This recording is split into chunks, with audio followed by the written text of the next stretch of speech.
Hey everyone, welcome back to Tipharot. Today we're discussing lucid dreaming once again, and in particular we're discussing techniques. Now today I'm going to tell you which one's my favourite and which one's my least favourite. Now the favourite we're going to start with because I think a lot of you guys are probably going to know what that's going to be, and then I'm going to explain a bit about why it's my favourite and why I would pick it over any other technique out there.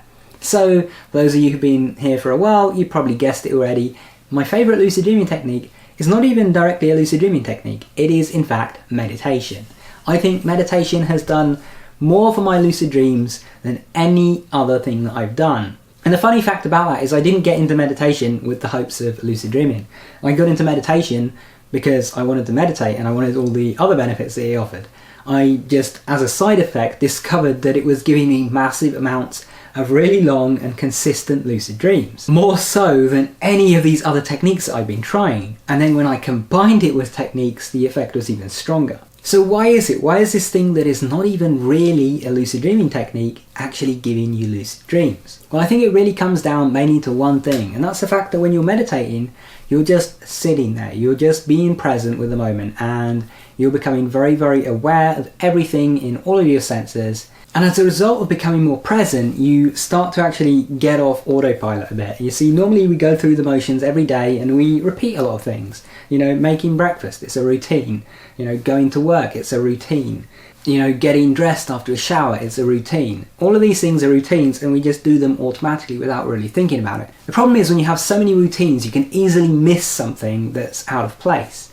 And this manifests in our dreams as well. When you're actually in a dream, you're going about things in a very routine way. It just seems like you're going through the motions. And so, you know, the dragon flying past your window, you don't pay any attention to that. You're just going through the motions. You're going straight ahead, doing what you're doing. You don't pay any mind to what's going on around you or how weird a lot of it might be. And because of that, you don't notice that, hey, things aren't quite right here and I could be in a dream. But when you're present, when you're actually in the moment, aware of everything that is going on around you and not just, you know, acting like a robot on this routine, then when something weird or unusual happens, your attention immediately draws to it and goes, what's going on there? Why is that here? What's going on? And obviously in a dream that's going to happen lots because there's lots of weird stuff going on in your dreams, so you have a higher chance of getting lucid.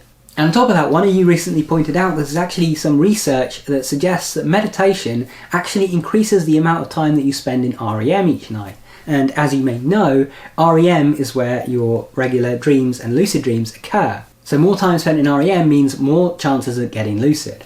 So we've gone over my favourite, well, what about my least favourite? Well, my least favourite lucid dreaming technique is FILD, or the finger-induced lucid dream. Now for this technique, I want to stress that this is more of an individual thing. With meditation, I think universally for most people, meditation is going to be one of the most effective lucid dreaming techniques, provided that you do it every day consistently and that you're doing 20 or more minutes a day. With this technique, with FILD, I don't think it's a bad technique per se.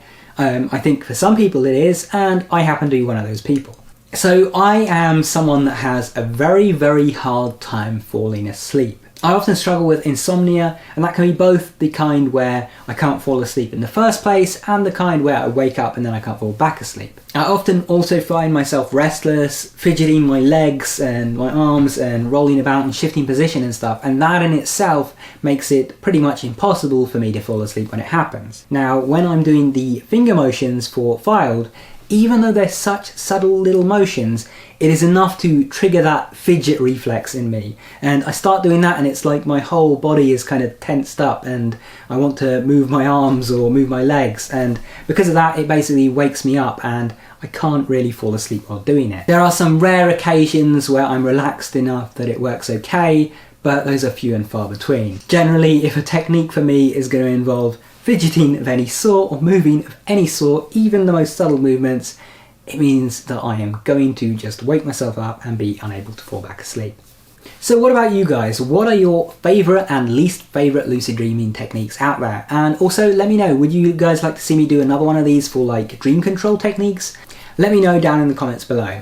Also, if you want to learn more about lucid dreaming and more about how to lucid dream, check out my lucid dreaming book, The Lucid Dream Book. There should be a link to it in the top right hand corner if you want to find out more or get your hands on it, and there should also be a link down in the description below. Anyway, thanks for watching. Make sure you subscribe and enable all notifications if you want to stay up to date with my videos. And if you want to keep watching, check out one of those videos on screen, go watch that, and I'll see you there soon. Take care.